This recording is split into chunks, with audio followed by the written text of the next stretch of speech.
जितिया जीवित पुत्र का व्रत कथा। एक बार नैमिषारण्य के निवासी ऋषियों ने संसार के कल्याणार्थ सूची से पूछा, हे सूत, कराल कलिकाल में लोगों के बालक किस तरह दीर्घायु होंगे सो कहिए।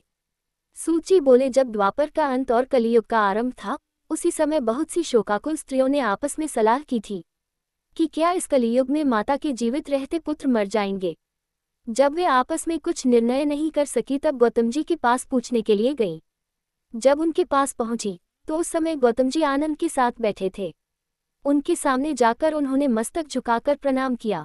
तदनंतर स्त्रियों ने पूछा, हे प्रभु, इस कलियुग में लोगों के पुत्र किस तरह जीवित रहेंगे, इसके लिए कोई व्रत या तप हो तो कृपा करके बताए। इस तरह उनकी बात सुनकर गौतम जी बोले, आपस में वही बात कहूंगा जो मैंने पहले से सुन रखा है।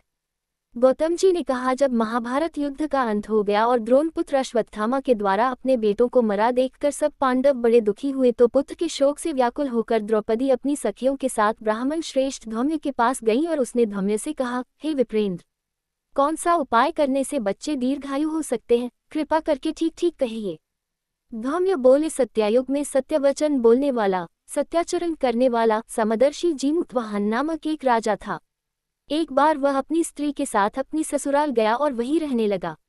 एक दिन आधी रात के समय पुत्र के शोक से व्याकुल कोई स्त्री रोने लगी, क्योंकि वह अपने बेटे के दर्शन से निराश हो चुकी थी। उसका पुत्र मर चुका था।